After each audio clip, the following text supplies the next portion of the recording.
J'ai toujours été très attirée par la musique et au départ, je ne pensais pas du tout être devant le micro, je pensais être derrière, à la technique. Et c'était vraiment mon rêve d'être technicienne son dans la musique, quoi. J'ai des amis qui avaient un groupe et qui m'ont dit « mais viens chanter sur scène avec nous, tu viens chanter une chanson ». Je me suis dit « ouais, mais vous croyez vraiment ?» Et je me suis retrouvée à chanter au Gibus, c'est une salle mythique à Paris. Et en fait, c'était comme thérapeutique pour moi de monter sur scène et d'oser et d'offrir comme ça aux gens et d'accepter leur retour. C'était aussi fort pour moi de dépasser toutes ces peurs que j'avais, quoi. Dans l'ordre, j'étais technicienne à Europe 2 et Radio Nostalgie, technicienne son et réalisatrice. Je suis partie en tournée avec Goldman, parallèlement. Donc, mais je vendais des programmes, hein, j'étais pas technicienne, là, j'aurais rêvé. Mais pendant le concert, j'allais derrière la table de mixage et je rêvais. Je me disais, waouh, comment il fait? Ah ouais, waouh.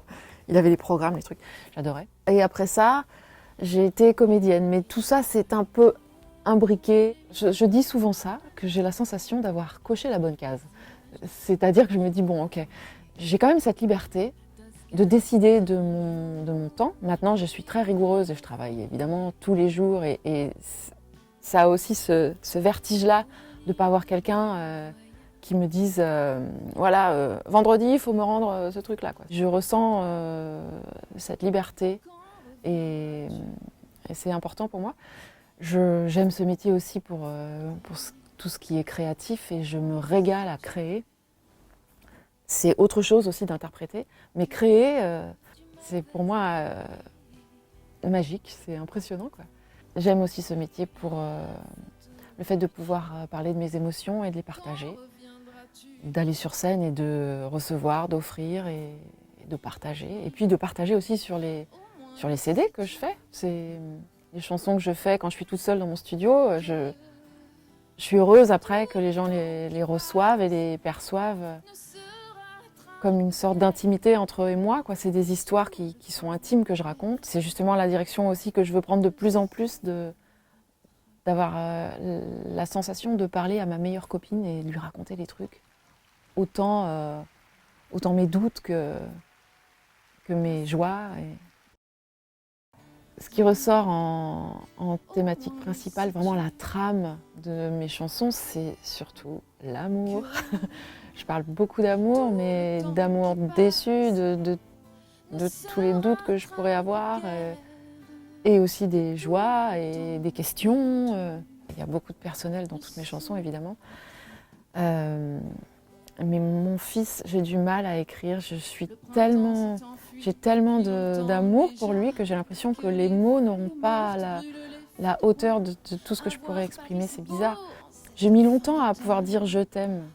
Parce que moi, ce mot, il enfermait tout, quoi. Maintenant, j'y arrive, hein. Depuis mon fils, justement, où je lui dis, j'arrête pas de lui dire, mais il en a marre. Tout ce que j'ai pu faire dans la vie a été vraiment dirigé par le cœur. Tout me mène, le cœur me mène à tout, en fait. Je réfléchis pas, je calcule pas.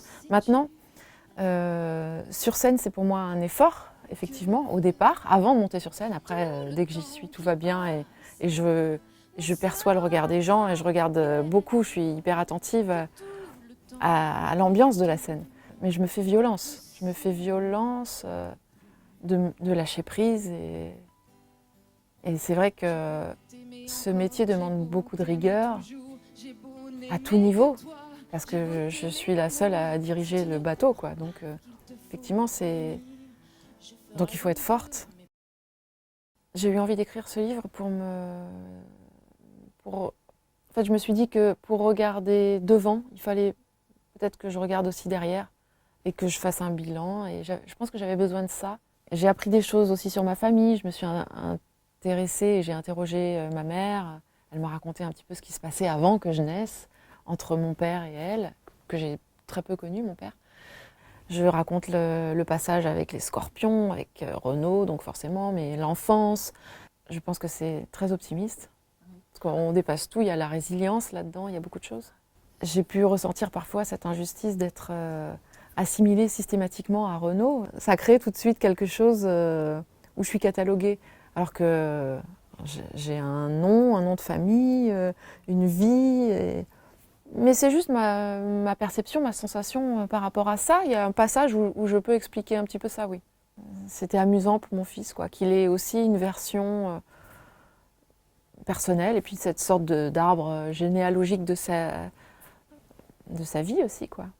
À la vie, à l'amour, à la vie, à la mort, c'est que, ouais, pour moi, l'amour, c'est vraiment hyper important. L'amour m'a toujours guidée, et quitte à ce que ça me fasse crever, quoi. Sur le 5e album, je prends de plus en plus la direction intimiste, avec des arrangements différents de ce que je faisais avant, par contre. Et je change d'équipe, j'ai plus du tout les mêmes personnes qui m'entourent. Ce sont toujours des amis, musiciens. J'écris ce que je pourrais dire à une copine ou à un copain. C'est très personnel, très très personnel. Si ça parle d'amour, oui, ça parle d'amour. Alors je suis à Meudon depuis 13 ans, mon fils avait 1 an. Il y a une époque où j'habitais à Boulogne-Billancourt, vers le pont de Boulogne. Et quand je prenais la voiture et que je passais là et je voyais les sentiers qui montaient, je me disais « Waouh, c'est génial ici !» J'adore les sentiers, le côté village de Meudon. J'adore monter la côte et ouvrir les fenêtres et sentir l'herbe fraîche. Et on n'est plus dans le stress de Paris, mais c'est vraiment à une côte près. Et après, oui, pour écrire, j'ai besoin d'endroits paisibles, mais après, je peux m'isoler partout. Mais j'aime le calme et Meudon, pour ça, c'est bien aussi.